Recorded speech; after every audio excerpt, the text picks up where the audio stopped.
Sandeep Dikshit ji, Gajanand ji, Divya ji, Arshi ji, Monika ji, friends from Rachnatak Congress, brothers and sisters, and I see some of my old friends from the press. I like to welcome everybody. Love you, love you. तो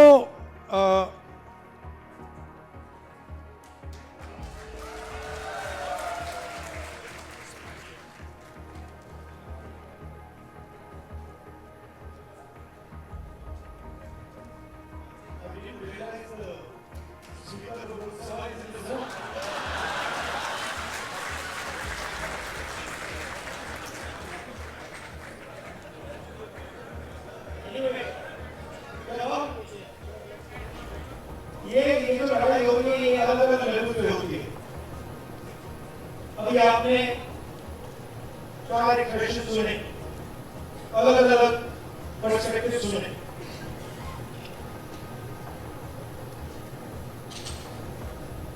मेरा काम जो central fight है, जो जड़ है, वहां पे फाइट करना मेरा था। मैं तो मुझे मेरे लिए आइडियोलॉजिकली लड़ाई किस बात की है और आइडियोलॉजिकल स्ट्रक्चर क्या है वो समझना बहुत जरूरी है।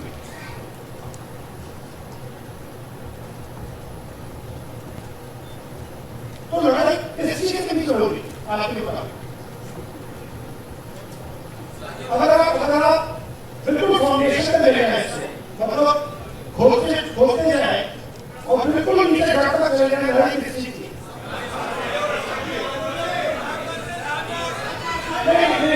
देखिए जवानी बोर्ड से यहाँ है उससे नीचे जाइए।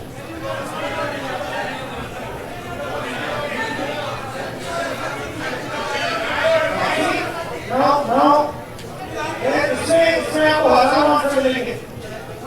कोई कहेगा संविधान का है, कोई कहेगा संविधान का है, कोई कहेगा गांधी गोडसे, कोई कहेगा मीडिया फ्रीडम, कोई कहेगा आदिवासी, कोई कहेगा कॉर्पोरेट।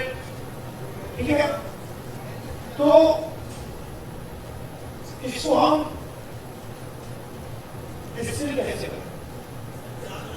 क्योंकि जो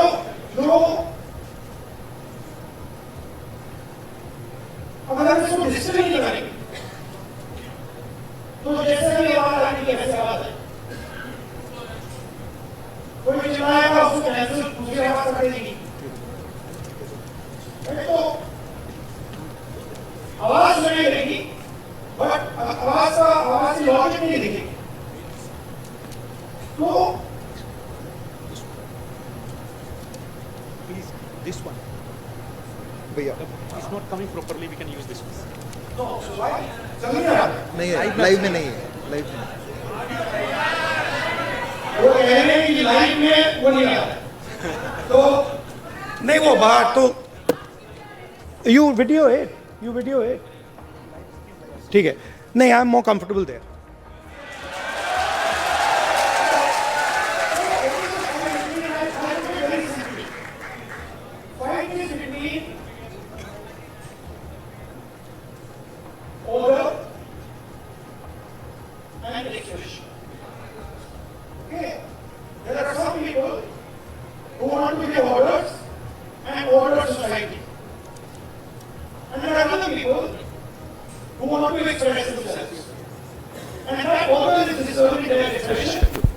hello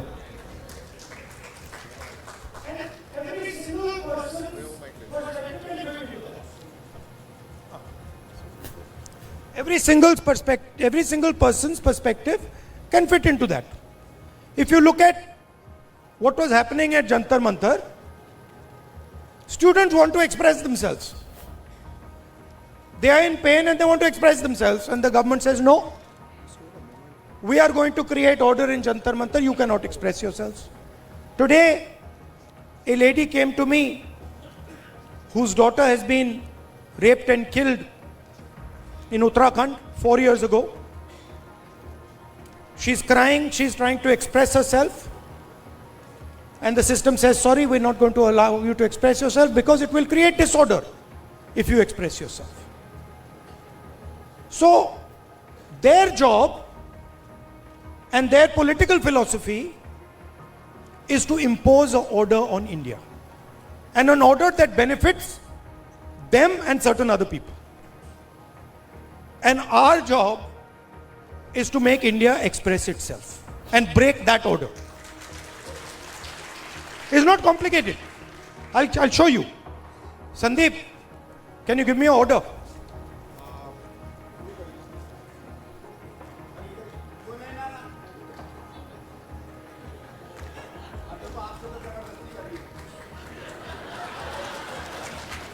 This is RSS. This is रचनात्मक कांग्रेस. एक और ऑर्डर दो भाई, हाथ मिलाने का ऑर्डर दे दो. चलो सिंपल कर देते हैं, फ्रेंडली जेस्चर, हाथ मिलाने का ऑर्डर कर देते हैं. हाथ मिलाने का ऑर्डर दो. Our job is very simple, and we can drive them crazy. इनको हम मतलब पागल कर देंगे. मैं आपको बता रहा हूं, नरेंद्र मोदी रात को नहीं सोता है.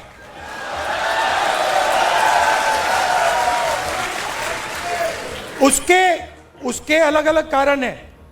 उसका एक ऑब्वियस कारण है और उसके बहुत सारे हिडन कारण भी हैं.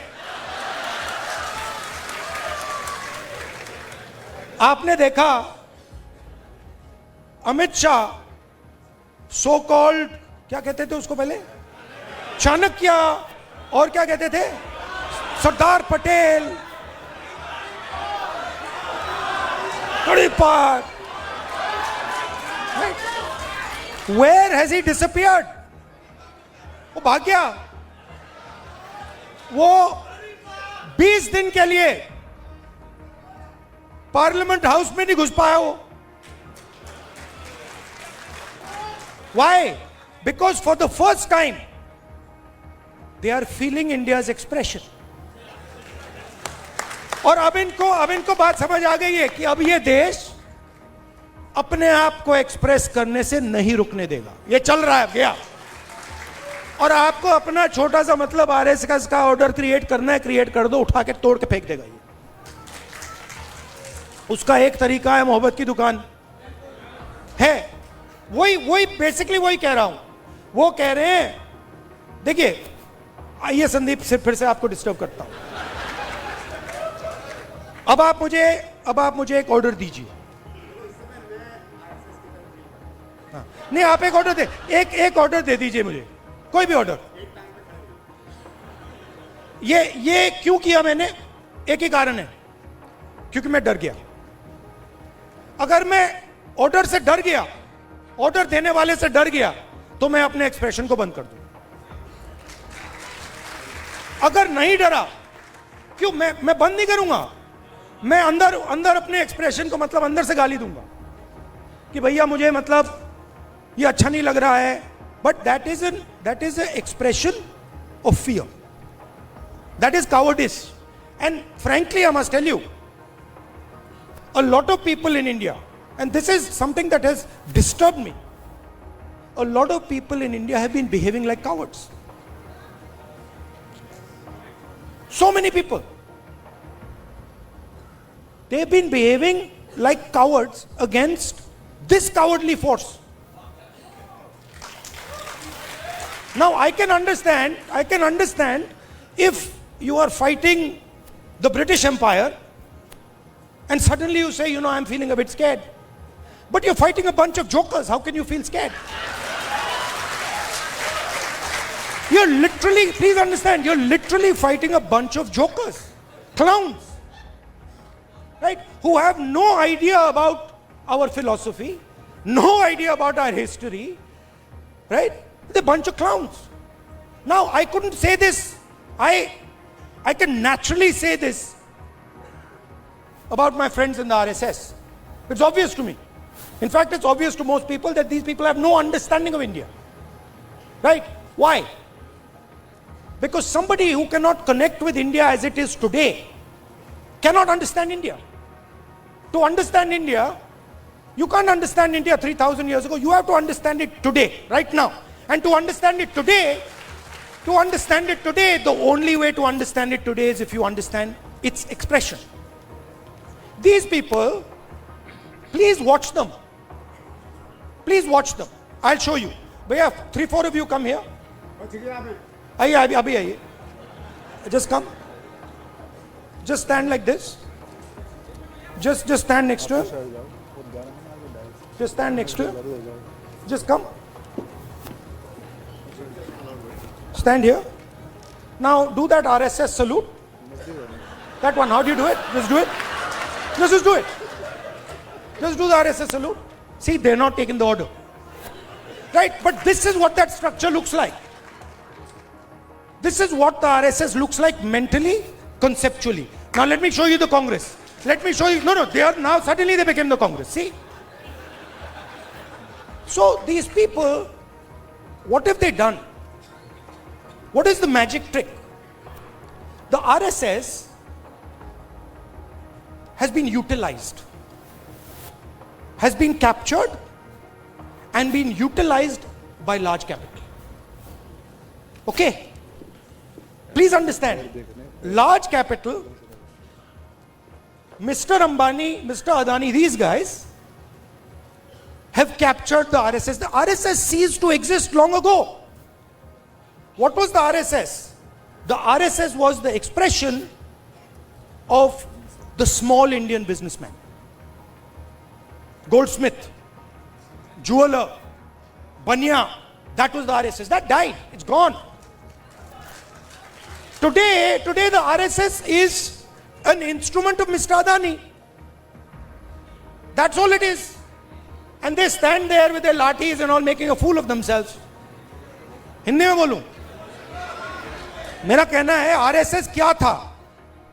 आरएसएस जो छोटा बिजनेसमैन था, मैंने स्टडी की बात, जो छोटे छोटे बिजनेस वाले थे, मिठाई की दुकान चलाते थे, सोनार थे, लोहार थे, इनकी फोर्स थी. उनको तो उन्होंने धोखा दे दिया, मार दिया. वो तो सब मर गए. आरएसएस ने डीमोनेटाइजेशन कर दिया, जीएसटी कर दी और अपने ही लोगों को धोखा दे दिया, खत्म कर दिया. उसके बाद क्या हुआ? शुरुआत कैसे हुई? शुरुआत वाजपेयी जी के टाइम में प्रमोद महाजन ने की. कैपिटल इंजेक्शन को आरएसएस के अंदर उसने डाला, पहला फर्स्ट स्टेप. और second step Narendra Modi. Final corporatisation of RSS और Narendra Modi. It's obvious. RSS as original force is dead. We are not fighting. They finish, they gone. Now RSS is an instrument of large capital. They are servants of Mr. Adani, just like Mr. Modi is servant of Mr. Adani. Now, what is our problem? Our problem, which has now to a great extent been resolved, that my friends in the media have been captured by them. It's a big problem, because they will come and tell me, sir, we don't like what is happening. But we have to, they tell me, I'm telling you, we have to feed our children. हमें भी नौकरी करनी है. मेरे मतलब वो prime minister house के सामने पुलिस वाला है, मेरे कान में विस्पर कर रहे हैं, भैया इनको हटाइए, आप यहां से इनको हटाइए. वो मुझे हटा रहा है और मेरे कान में कह रहा है, भैया इनको हटाओ. मैंने कहा ये क्या बात कर रहे हो?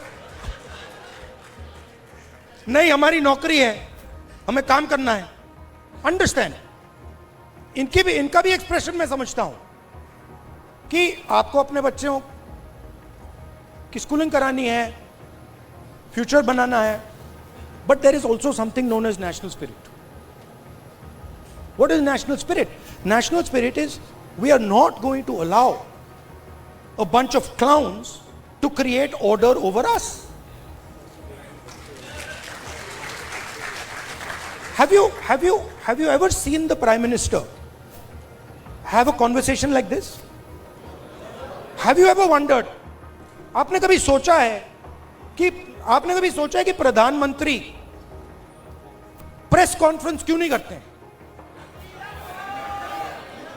ये मेरे लिए नहीं सुनिए, ये मेरे लिए पहले बड़ी सरप्राइजिंग चीज थी. मैं सोचता था कि इसके पीछे कोई मार्केटिंग की स्ट्रेटेजी है, कुछ है. फिर मैं भैया उनके साथ कमरे में बैठ गया 5 मिनट और बात समझ आ गई, भाई ये तो जा ही नहीं सकता मीडिया के सामने. ये तो वहीं का वहीं 5 मिनट में खत्म हो जाएगा. रियलिटी, मैं आपको रियलिटी बता रहा हूं. तो रचनात्मक कांग्रेस का मतलब क्या है? आपको एक्सप्रेस करना है. आपने एलजीबीटी की बात की, आपने आदिवासियों की बात की. एक्सप्रेशन को दबाना नहीं है, कोई भी हो. और मैं आपको बात को और भी आगे ले जाता हूं. जिस दिन आरएसएस के एक्सप्रेशन को देश से खत्म करने की बात शुरू हुई, उस दिन मैं उनकी रक्षा करूंगा, क्योंकि उनका भी एक्सप्रेशन है. हमारा ये नहीं है, हम कह रहे हैं कि भैया सब लोगों का एक्सप्रेशन होना चाहिए. जो आपके दिल में, आप खुल के बोलो, डरने की कोई जरूरत नहीं है. आप किसी और को नहीं दबा सकते.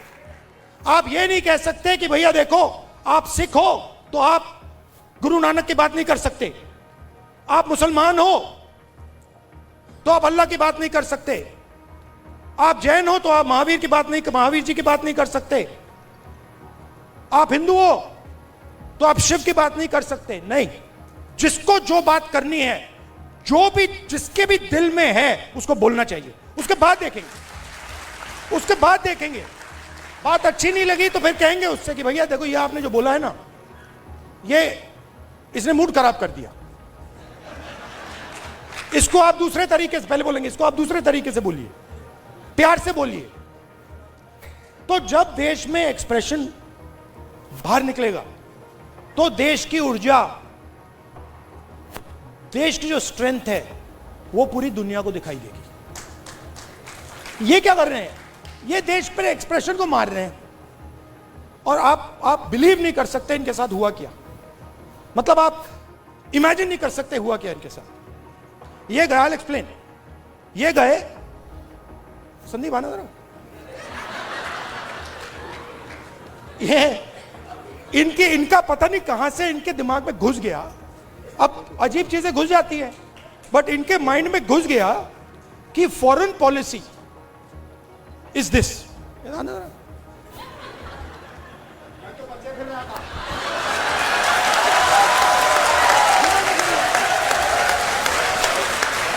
अब पता नहीं किसने डाला, कहां से घुसा कि भाई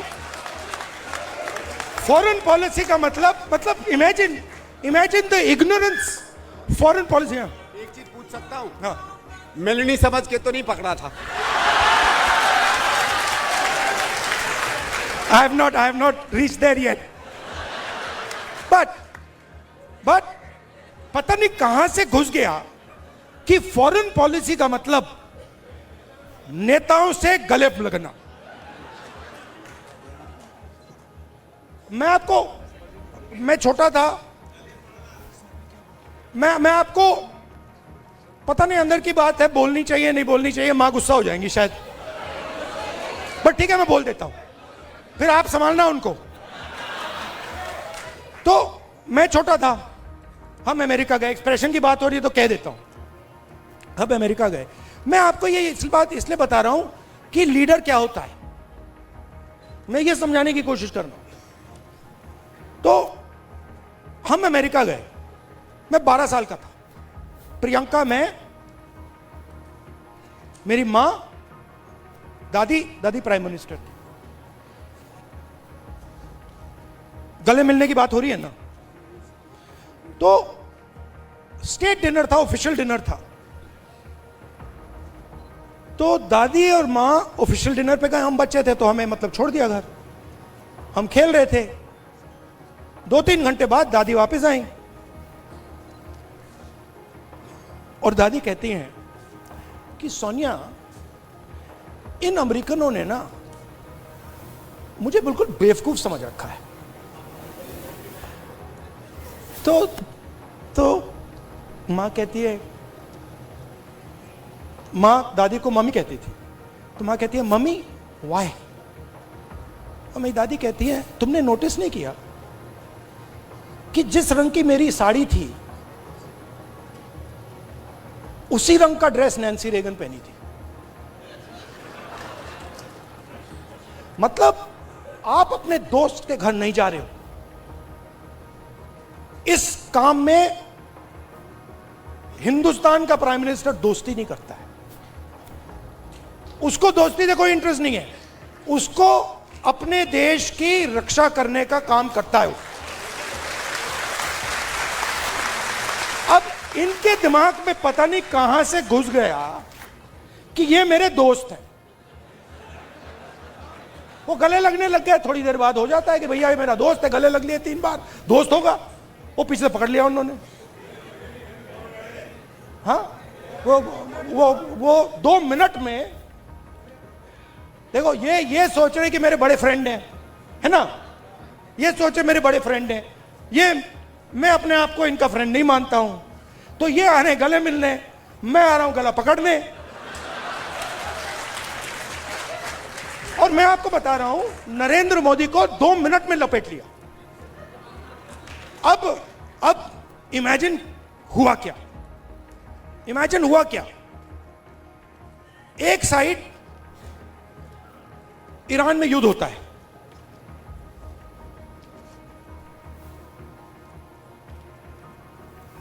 हिंदुस्तान के लिए अगर हिंदुस्तान अपनी स्ट्रेंथ को समझता और अगर हिंदुस्तान का नेता इंदिरा गांधी जी जैसा होता तो हिंदुस्तान के लिए दुनिया में सबसे बड़ी अपॉर्चुनिटी आपके सामने आई। कौन सी कि भैया ईरान हमारा पुराना दोस्त, अमेरिका हमारा दोस्त, रशिया हमारा दोस्त, चलो भैया हम रेलेवेंट बन जाते हैं, इनकी दोस्ती बनाते हैं। हुआ क्या? नहीं हुआ क्या, पाकिस्तान ने हमें जगह उठा के ले गया। जो मीडिएटर पाकिस्तान बन गया और हिंदुस्तान, मोदी जी देखते रह गए। ये हुआ क्या भाई, ये कैसे हुआ? अब क्या हुआ? अभी ये मीडिया वाले आपको बता नहीं रहे। मुझे मालूम है, आजकल भैया मैं आपको बता रहा हूं, मोदी जी के ऑफिस के अंदर से मुझे इंफॉर्मेशन मिलती है। पूरा रिवोल्ट चल रहा है अंदर। हुआ क्या?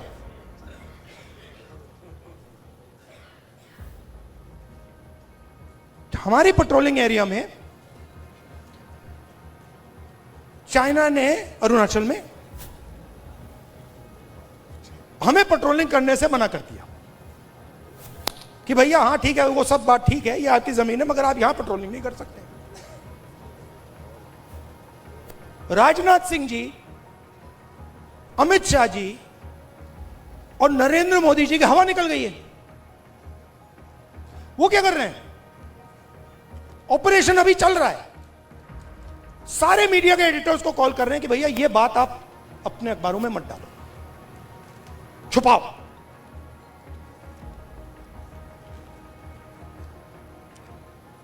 सीधा बिना सोचे समझे देश का नुकसान कर रहे हैं। मैंने देखा, नहीं मैंने अपनी आंखों से देखा, गलवान के बाद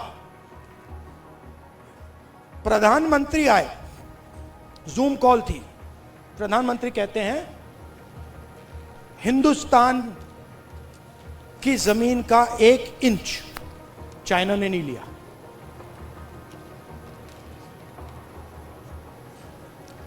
उसके बाद आर्मी कहती है कि भैया हिंदुस्तान की जमीन तो ले गए। आप सोचिए, चाइना को मैसेज किया गया, चाइना के नेगोशिएटर्स ने हमारे नेगोशिएटर से कहा कि आप क्या बकवास कर रहे हो, आपके प्रधानमंत्री ने बोला हमारी आपकी जमीन नहीं गई। फैक्ट बोल रहा हूं आपको। आर्मी कह रही है कि भैया हमारी जमीन गई, चाइना का नेगोशिएटर कह क्या बकवास कर रहे हो, तुम्हारा तो प्रधानमंत्री कह रहा है नहीं गई है, जाके उनसे बात करो। तो इन्होंने इंटरनली देश को खत्म कर दिया है, फॉरेन पॉलिसी उड़ा दी है, और सारा का सारा काम अपना जो पॉलिटिकल स्ट्रक्चर है उसको फाइनेंस करने के लिए, अदानी जी का पैसा लेने के लिए ये उन्होंने किया है। अब ठीक है, पहले क्या था, मूड खराब था, आप लोगों में भी मूड खराब था। मेरे पास लोग आते थे, भैया ये कब होगा, कब खत्म होगा, कब खत्म होगा, इसमें तो 10 साल लग जाएंगे।